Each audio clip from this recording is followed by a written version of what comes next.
오늘 우리에게 주시는 하나님의 말씀은 베드로전서 3장 18절에서 22절까지 말씀입니다. 이 계시의 말씀을 통해서 하나님의 음성 들으시기를 바랍니다. 그리스도께서도 단번에 죄를 위하여 죽으사 의인으로서 불의한 자를 대신하셨으니 이는 우리를 하나님 앞으로 인도하려 하심이라. 육체로는 죽임을 당하시고 영으로는 살리심을 받으셨으니 그가 또한 영으로 가서 옥에 있는 영들에게 선포하시느니라. 그들은 전에 노아의 날 방주를 준비할 동안 하나님이 오래 참고 기다리실 때에 복종하지 아니하던 자들이라. 방주에서 물로 말미암아 구원을 얻은 자가 몇 명뿐이니 겨우 8명이라. 물은 예수 그리스도께서 부활하심으로 말미암아 이제 너희를 구원하는 편이 곧 세례라. 이는 육체의 더러운 것을 제하여 버림이 아니요 하나님을 향한 선한 양심의 간구니라. 그는 하늘에 오르사 하나님 우편에 계시니 천사들과 권세들과 능력들이 그에게 복종하느니라. 아멘. 교회도 사람들이 모인 공동체죠. 그렇다면 교회는 무엇을 위한 공동체이겠습니까? 교회는 복음 공동체입니다. 뭐라고요? 복음 공동체.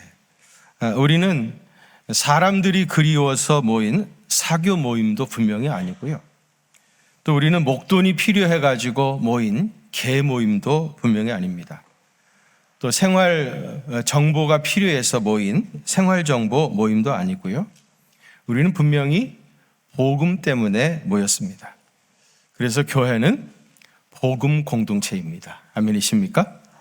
교회는 뭐라고요? 복음 공동체입니다. 그럼 여러분, 교회가 복음 공동체라고 한다고 하면 교회 다니시는 우리 교인들은 적어도 복음이 무엇인가, 이거는 충분히 아셔야 하지 않겠습니까? 복음이 무엇인가, 누가 물을 때 복음은 이것입니다 라고 자신 있게 분명하게 말할 수 있어야 할 것입니다. 복음은 한마디로 말하면 예수 그리스도입니다. 뭐라고요? 예수 그리스도. 복음은 한마디로 얘기하면 예수 그리스도예요. 근데 이것을 조금 더 설명하면 이 복음에는 3가지 축이 있어요.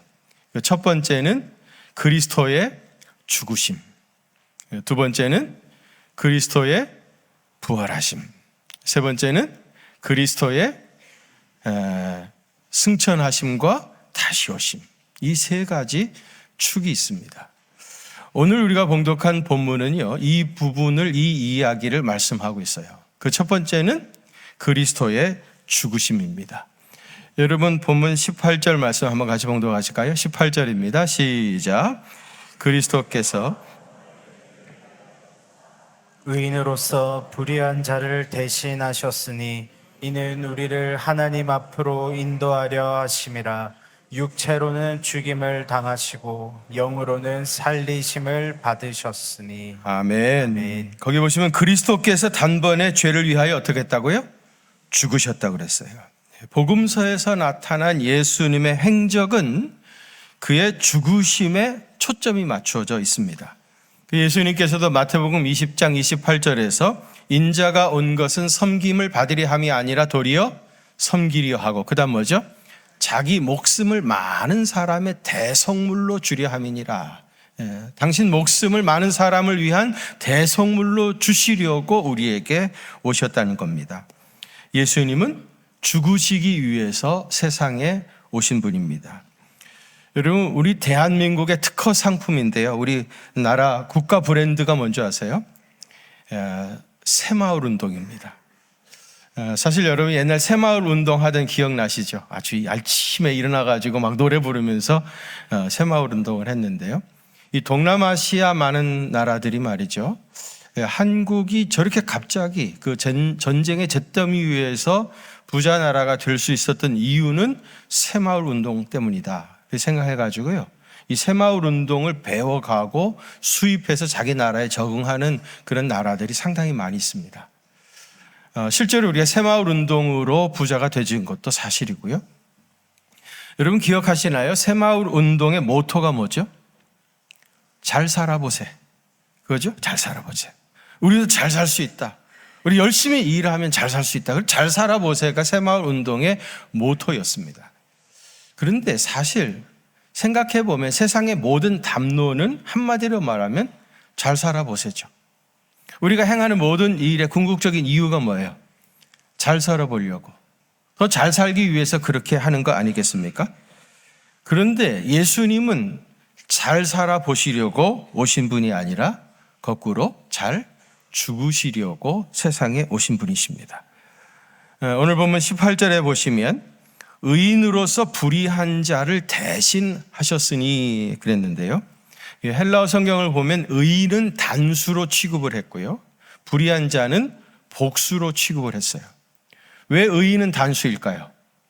의인은 누구죠? 예수님. 예수님 한 분이니까 단수로 취급한 것이고요. 불의한 자는 예수를 믿고 구원받는 모든 사람들이 있기 때문에 복수로 취급한 겁니다. 예수님은 온 세상 사람들을 위해 죽으셨는데 죽으신 목적이 무엇입니까? 18절에 보면은 이는 우리를 하나님 앞으로 인도하려 하심이라. 왜 주님이 죽으셨어요?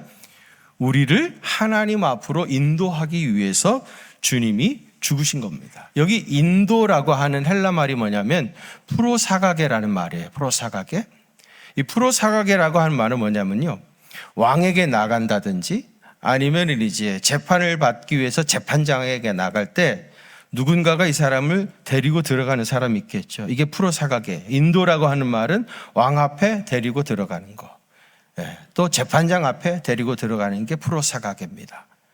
예수님께서 우리를 인도하신다는 말은 뭐겠어요? 우리가 하나님 앞에 나갈 때에 누가 우리 손 붙잡고 하나님 앞에 인도하십니까? 예수님. 뭘 물어보면 무조건 예수님이라고 답하면 맞아요. 왜? 우리는 복음 공동체니까요. 누가 우리의 손을 붙잡고 하나님 앞에 나가요? 예수님이죠. 프로사가게. 주님께서 우리 손을 붙잡고 프로사가게 인도하셔서 왕 되신 하나님 앞에 들어가게 하시는 거예요. 그래서 예수님께서 요한복음 14장 6절에서 내가 곧 길이요 진리요 생명이니 나로 말미암지 않고는 아버지께로 올 자가 없느니라. 아버지 하나님, 왕 되신 하나님 앞에 올 수 있는 사람은 예수님이 손잡으시고 길이고 그 길로 인도해 주셔야만 하나님 앞에 나갈 수 있다. 그 말입니다. 여러분, 우리를 하나님 앞에 인도하실 분은 예수님 한 분밖에 없습니다. 이것을 믿으시기를 바랍니다. 이어지는 베드로전서 3장 19절 말씀은요, 굉장히 탈도 많고 오해도 많고 논쟁도 엄청나게 많은 구절입니다. 19절 말씀 한번 같이 봉독하겠습니다. 19절 시작. 그가 또한 영으로 가서 옥에 있는 영들에게 선포하시니라. 아멘. 여러분들은 이 말씀이 그렇게 논쟁이 일어나고 있는지 잘 모르실 터인데요. 사실은 이 말씀이 얼마나 논쟁이 많이 일어나고 오해가 많고 이것 때문에 갈등이 일어나는지 어떤 분이 그런 얘기를 했어요. 만일 베드로 사도가 이 말씀 때문에 그렇게 많은 논쟁이 일어날 줄 알았다고 하면은 아마 이 말씀을 하지 않았을 거다.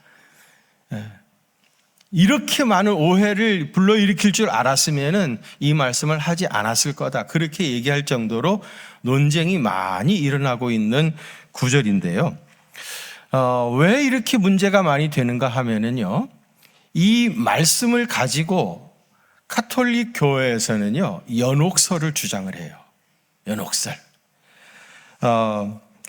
옥에 있는 영들에게 선포하셨다. 그렇게 말하니까 연옥에서도 구원받을 수 있는 기회가 주어진다. 그렇게 생각하는 겁니다. 이런 논리에서 지금도 가톨릭 교회는요, 죽은 사람들이 연옥에 가 있으니까 거기서 이제 복음을 영접할 수 있는 기회가 주어진다고 생각해서 가톨릭 교회는 종부성사라고 해가지고 죽은 자를 위한 미사를 드립니다. 그리고 죽은 자를 위하여 축복하며 기도해요. 연옥에서 이제 이런 예배 미사와 기도를 통해 가지고 하나님 나라로 갈 수 있는 길이 있다, 이렇게 생각하는 겁니다. 그렇기 때문에 중세기에 문제가 됐던 면죄부를 판매할 수도 있었던 거예요. 죽은 사람이 연옥에 가서 대기하고 있는데 그 후손들이 면죄부를 사가지고 그 헌금이 성전 헌금함에 땡 떨어지는 그 순간에 연옥에서 천국 간다, 그러면서 이제 면죄부를 팔아 잡수셨던 겁니다. 연옥설이 여기서 나왔던 겁니다. 그러니까 신구교 간에 엄청난 논쟁이 일어났던 구절입니다. 근데 여러분, 이건 완전히 잘못된 해석이죠. 여러분 너무 잘 아시죠? 부자와 나사로 이야기. 나사로는 죽어서 천국 갔고요. 그죠? 그 즉시 천국 갔습니다. 부자는 어떻게 됐어요? 죽어서 즉시 지옥불에 떨어졌습니다. 죽으면 그 즉시 천국 가든지 지옥에 가든지 둘 중에 하나지, 뭐 어디 가서 대기하고 있는 것이 절대로 아닙니다. 그런 연옥이라고 하는 것은 없습니다. 옥에 있는 영들에게 선포했다고 했는데, 그러면 여기 옥에 있는 영들이 누구겠습니까? 여러분, 성경은 전체적인 맥락 속에서 쭉 이어서 읽어야 이런 오해에 빠지지 않아요. 옥에 있는 영들에게 선포했다. 그러면 그 옥에 있는 영들이 누군지 그 뒤에 아주 정확하게 나와 있습니다. 20절에 아주 분명히 설명되어 있는데요. 거기 보시면, 그들은 전에 노아의 날 방주를 준비할 동안 하나님이 오래 참고 기다리실 때에 복종하지 아니하던 자들이다. 그랬어요. 옥에 있는 영들이 누구라고요? 노아의 날 방주를 만드는 그 기간 동안에 복종하지 않았던 자들, 그들을 말하고 있다, 그런 뜻입니다. 여러분, 노아가 방주를 120년 동안이나 만들었어요. 굉장한 기간이죠. 이 긴 시간은 하나님께서 심판을 보류하시고 참고 기다리시고 회개하고 돌아올 수 있는 기회였습니다. 그런데 아무도 회개하고 돌아오지 않았던 거죠. 결국 그들은 계속해서 더 깊은 죄악의 늪에 빠져 들어갔던 겁니다. 그럼 본문에 예수께서 옥에 있는 영들에게 선포하셨다라고 하는 말의 의미는 뭡니까? 예수님이 연옥에 가셔서 복음을 전파했다, 그런 말이 아니라 지금도 노아 때와 같이 세상에서 불순종하는 자들에게 하나님께서 심판의 십자가의 복음을 선포하시고 그들이 회개하고 돌아올 수 있는 기회를 주시지만은 그들이 복음을 받아들이지 않는 겁니다. 그래서 노아의 때 구원받은 사람이 노아의 가족 8명 뿐이었던 것처럼 수많은 사람들이 복음을 받아들이지 않고 결국은 멸망의 길로 걸어가고 있다, 그런 뜻입니다. 그러면 왜 갑자기 노아 이야기를 꺼냈겠습니까? 노아의 때와 베드로가 이 편지를 쓰던 주후 1세기경이 공통점이 너무 많았던 거예요. 한마디로 말하면은 죄악이 관영했던 시대입니다. 노아 때 얼마나 죄악이 관영했는지 여러분 잘 아시지만 창세기 6장 5절 6절 한번 같이 봉독하실까요? 노아 때 이야기입니다. 한번 같이 봉독합니다. 시작. 여호와께서 사람의 죄악이 세상에 가득함과 그의 마음으로 생각하는 모든 계획이 항상 악할 뿐임을 보시고 땅 위에 사람을 지으셨음을 한탄하사 마음에 근심하시고. 아멘. 여기 보시면은 죄악이 세상에 가득함, 그걸 보고 하나님께서 얼마나 속상하셨으면요, 세상에 사람 지으신 것을 한탄하셨다는 거예요. 속된 표현으로 얘기하면 괜히 사람 만들어가지고 이들이 이렇게 죄악의 깊이 늪에 빠져들어가서 하나님이 너무 괴로웠던 거예요. 그만큼 죄악이 하늘에 사무쳤던 겁니다. 오죽하면 하나님께서 세상을 물로 심판하셨겠습니까? 노아 때 그렇게 타락했는데요. 그럼 베드로 시대는 어땠는가? 베드로전서 4장 7절에 보면 만물의 마지막 때가 가까웠으니 마지막 때의 멸망의 징조들이 다 일어났던 거예요. 얼마나 베드로 때 1세기에 타락했는지 모릅니다. 도덕적으로 부패하고 타락했는데요. 그런 얘기합니다. 타락의 끝은 동성연애라고 그래요. 1세기의 동성연애가 얼마나 만연했는지 모릅니다. 특별히 로마의 귀족들 말입니다. 귀족층들, 이런 사람들이 동성연애를 다 해가지고요. 여러분, 동성연애 하면 어떻게 됩니까? 에이즈라고 하는 병에 걸리죠. 에이즈라는 병에 걸리게 되어지면 나중에 에이즈 반점이라고 해서 반점이 나타납니다. 근데 로마 시대의 말입니다. 귀족들 가운데 에이즈 반점이 나타나지 않으면 귀족으로 치워주지도 않았던 거예요. 그만큼 동성연애가 만연했던 시대입니다. 뿐만 아니라 전쟁놀이, 살인적 스포츠에 빠져들어간 거예요. 전쟁놀이를 하고요, 투사들을 원형 경기장에 집어넣고 실제로 칼싸움을 해서 결국은 한 사람을 죽어가는 그 피를 흘리는 걸 보면서 열광했던 사람들입니다. 이렇게 죄악에 빠져들어갔던 거예요. 여러분, 이 노아의 방주는요, 그리스도를 통한 구원의 그림자 사건입니다. 창세기 8장 4절에 보시면은요, 방주가 7월 17일 날 아라랏 산에 머물렀다고 그래요. 유대인의 민간 달력은요, 우리 태양력으로 얘기하면 10월 달부터 시작되어져요. 그러니까 10월 달부터 7월이면은 그 다음에 4월 달이죠. 4월 달. 그래서 태양력으로 얘기하면은 4월 17일 날 방주가 아라랏 산에 도착을 했습니다. 며칠이라고요? 태양력으로? 4월 17일입니다. 이 4월 17일이라고 하는 이 날짜를 잠깐만 기억해 주시면 감사하겠습니다. 돌아서서 잊어버리지 마시고 며칠이라고요? 4월 17일입니다. 태양력으로 얘기해서. 그런데 우리 주님께서 십자가에 달리신 날이 요한복음 19장 14절에 보면 6월절 예비일이라고 했어요. 6월절은요, 유대 달력으로 니산월이 1월입니다. 유대 달력으로 니산월 15일에서부터 22일까지예요. 근데 유대 달력으로 니산월은요, 태양력으로 얘기하면 4월 달입니다. 유대 달력은 4월부터 시작을 해요. 태양력으로 얘기하면. 그래서 여러분, 그러면은 6월절은 태양력으로 하면 4월 15일에서부터 22일까지예요. 근데 예수님은 6월절 예비일이라고 하면 그 전날입니다. 그럼 예수는 언제 돌아가셨죠? 4월 14일 날 돌아가신 거죠. 4월 15일부터 6월절 시작하니까 4월 14일 날 돌아가신 거예요. 그리고 예수님은 3일 만에 부활하셨으니까 언제 부활하셨어요? 4월 17일 날. 아까 노아의 방주가 아라랏산에 도착한 날이 언제라고 했죠? 4월 17일. 예수님이 부활하신 날이 4월 17일. 여러분, 이게 우연의 일치이겠습니까? 방주는 그리스도를 통한 구원의 예표였습니다. 여러분, 이 방주를 만든 것은 완전히 하나님께서 주도적인 구원의 계획을 가지고 이루어 가셨어요. 방주에 대한 아주 자세한 설계들을 노아에게 다 말씀하시죠. 창세기 6장에 나오는데요. 예를 들면 길이는 300규빗으로 하라. 그리고 너비는 50규빗으로 하라. 높이는 30규빗으로 하고 3층으로 만들고 창문을 다 내라. 고페르 나무로 만들어가지고 거기에다가 안팎으로 다 역청을 칠하라. 철저하게 하나님께서 지시하시고 노아는 그 하나님이 지시한 그대로 방주를 만들어 간 겁니다.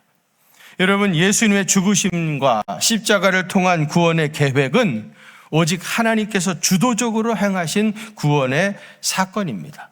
거기 사람이 개입하거나 사람이 한 일은 아무것도 없습니다. 여러분, 노아의 방주는 구원의 유일한 길이었습니다. 노아의 방주에 들어가지 못하고 밖에서 비교적 다른 사람에게 비해서 선한 일을 많이 했던 사람도 있었을 것입니다. 그 사람은 살았습니까? 방주에 들어가는데 무슨 돈을 내고 들어갔습니까? 무슨 자격이 있었습니까? 예수님의 구원도 자격이나 선행이나 그 무엇으로도 구원받은 것이 아니에요. 그리스도 안에 있기만 하면 구원받는 겁니다. 노아의 방주 안에 있기만 하면 사는 거예요. 구원의 유일한 조건은 뭡니까? 그리스도 안에 있는 것.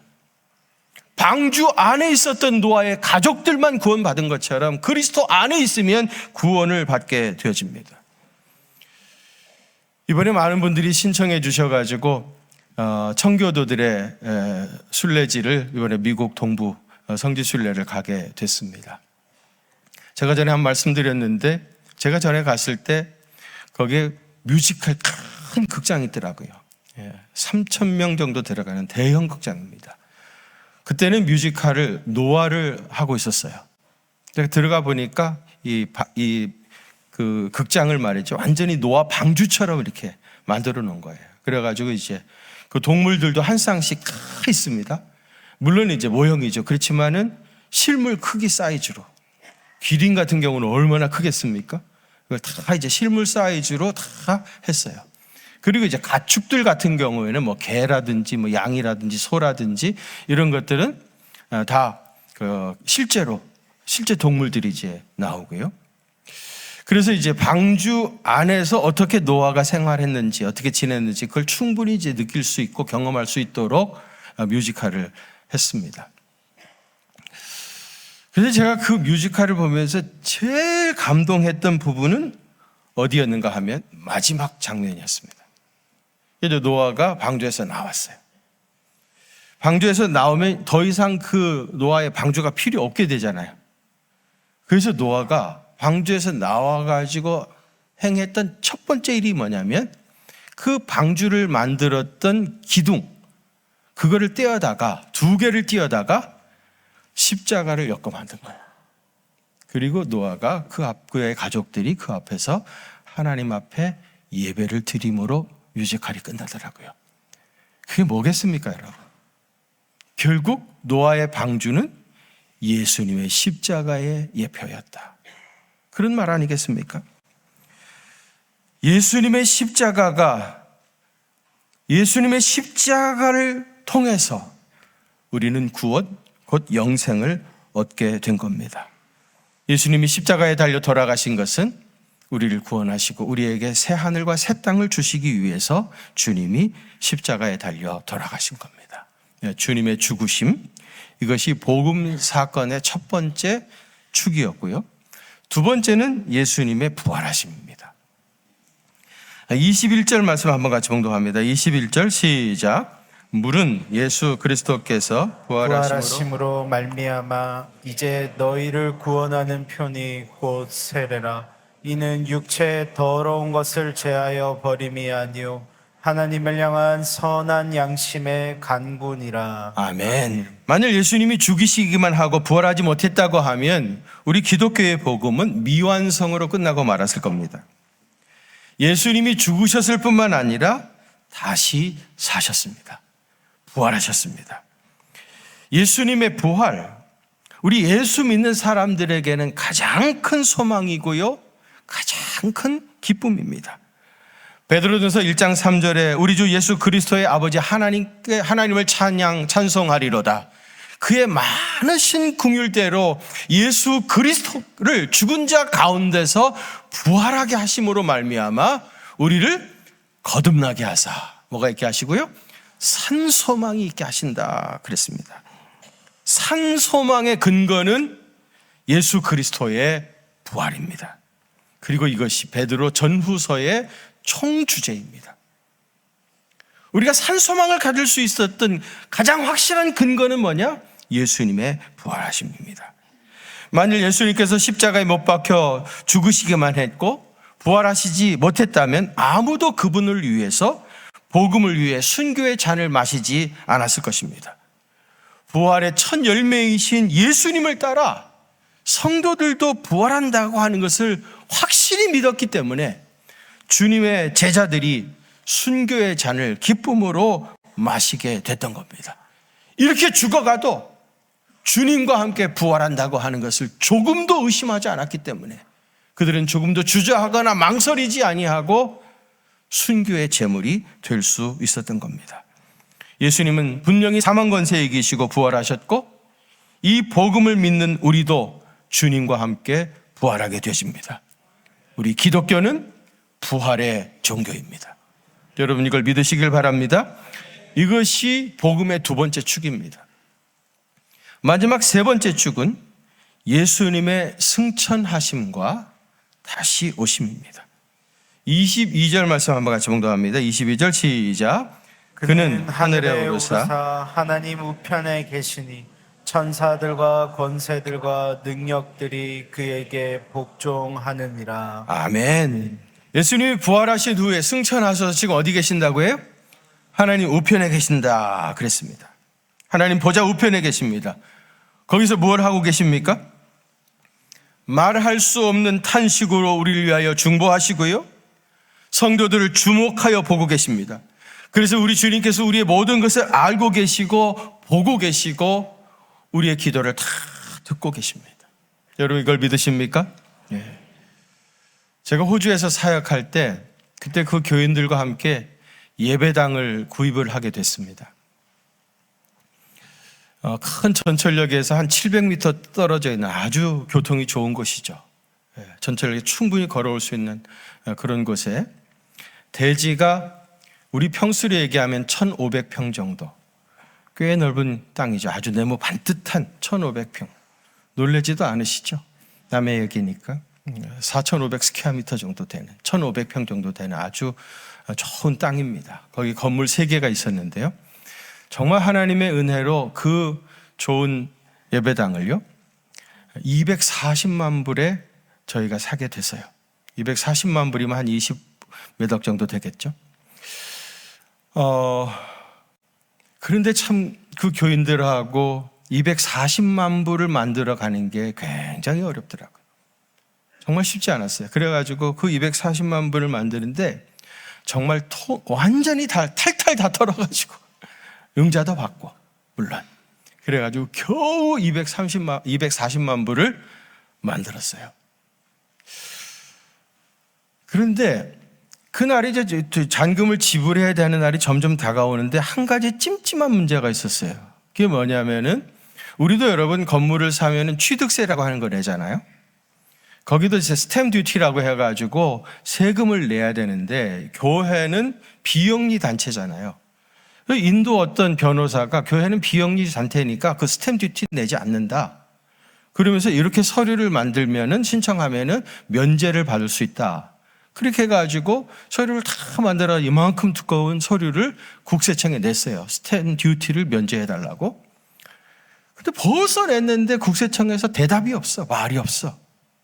꾸역꾸역 그 날짜가 오는데 이 스탬 듀티 문제가 클리어하게 되는데 말이 없는 거예요. 그래가지고 변호사 통해서 물어봤어요.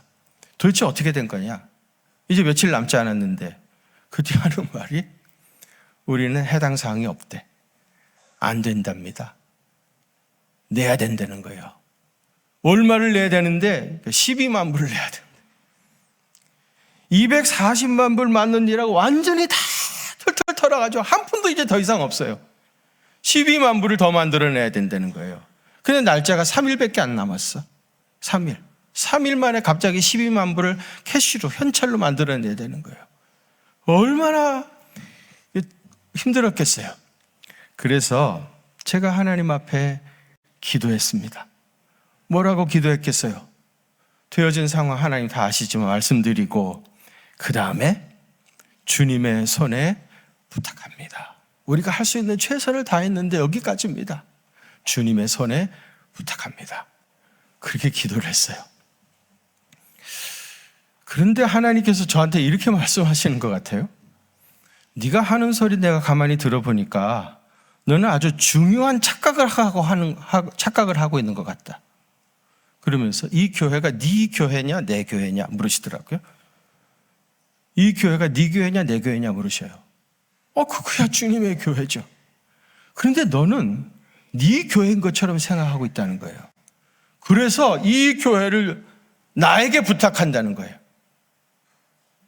이 교회가 내 교회라면 부탁해도 내가 너한테 해야지 왜 네가 나한테 부탁하냐는 거지. 왜 네가 나한테 부탁하냐? 부탁할 일 있으면 내가 너한테 할 건데 너는 지금 이 교회가 네 교회라고 착각하고 있다. 그러시는 거예요. 그래서 제가 하나님 말씀 들어보니까 그 말이 맞네요. 내 교회가 아닙니다. 주님의 교회시고요. 주님이 하셔야죠.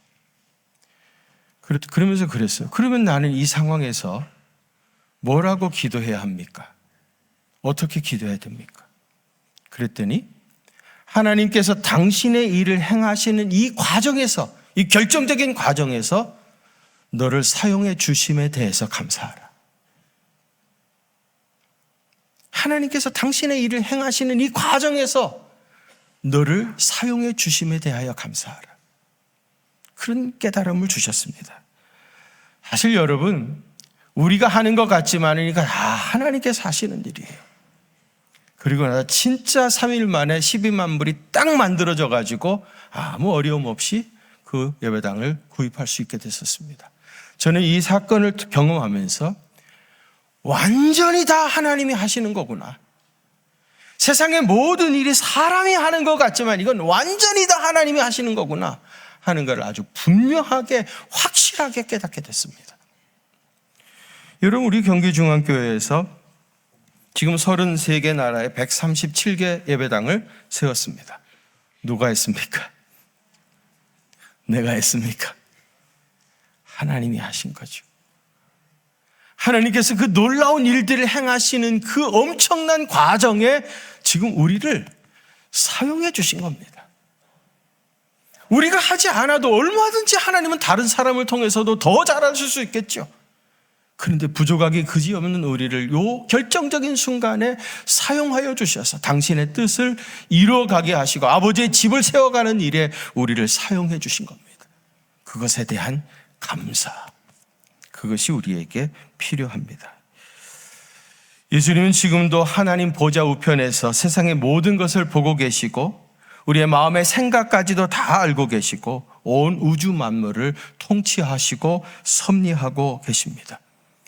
그리고 그 예수님이 한없이 하나님 보좌 우편에만 앉아 계시겠습니까? 언젠가 다시 오실 것입니다.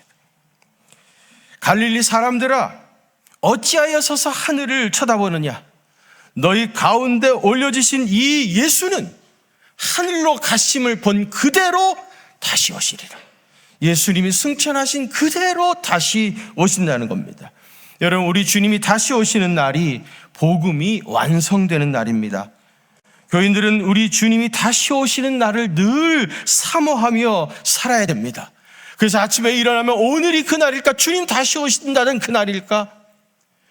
오늘이 내 인생의 마지막 날인 것처럼 그렇게 고백하고 살아가야 합니다. 마라나타 주 예수여 어서 오시옵소서, 늘 다시 오실 주님에 대한 거룩한 꿈을 가슴에 품고 사셔야 됩니다.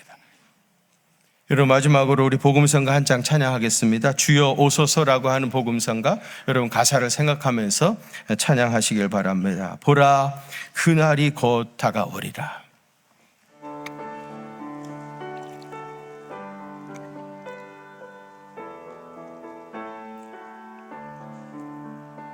보라 그날이 곧 다가오리라. 생명의 주 예수 영광 중에 오실라. 내가 그곳을 곧 보게 되리니 영원한 집으로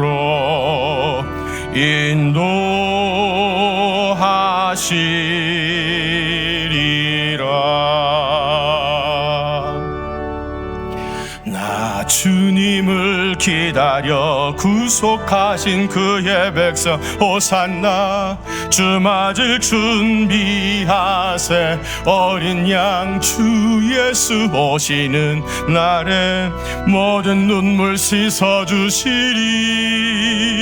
할렐루야 찬양해 그의 영광 그의 능력. 어린 양 주 예수 그의 나라. 새 하늘과 새 땅이 열리게 되리. 주여 어서 오소서. 아멘. 우리 주님 다시 오셔서 우리의 모든 눈에 맺힌 눈물을 닦아주시고 하나님 보좌로 우리를 인도하실 날이 이제 곧 다가오게 될 것입니다. 사랑하는 성도 여러분, 우리 교회는 복음 공동체입니다. 복음이 무엇입니까? 예수 그리스도입니다. 구체적으로 말하면 세 가지 축이 있다고 했습니다. 그 첫째는 예수 그리스도의 죽으심이요, 둘째는 부활하심이요, 그리고 세 번째는 승천하심과 다시 오심입니다. 이 복음 때문에 우리가 모인 것인 거요. 우리는 이 복음을 세상에서 가장 귀한 것으로 고백하며 사는 사람이고요, 이 복음을 위해서 목숨을 건 사람들입니다.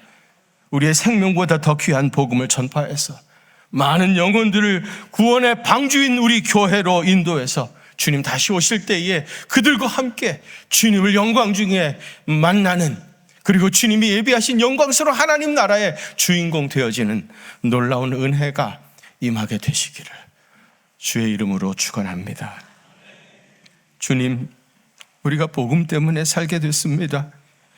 우리가 복음 때문에 영원한 하나님 나라의 소망을 품고 살게 됐습니다. 이 놀라운 은혜를 주시니 감사합니다. 때를 얻든지 못 얻든지 이 복음을 전파함으로 하나님 나라 확장하게 하시고 구원의 방주인 우리 교회의 많은 영혼들을 인도하는 전도자의 삶을 살 수 있도록 은혜 부어 주옵소서. 이제는 영원한 길이요 진리요 생명이 되시는 우리 주님 예수 그리스도의 그 크신 은혜와 하나님 우리 아버지의 무한하신 사랑하심과 성령님의 위로하심과 교통하심이 우리 경기중앙교회 사랑하는 성도들과 또 저들의 가정과 그 생업의 현장들 위에 이제로부터 영원토록 함께 계시옵기를 간절히 축원하옵나이다. 아멘.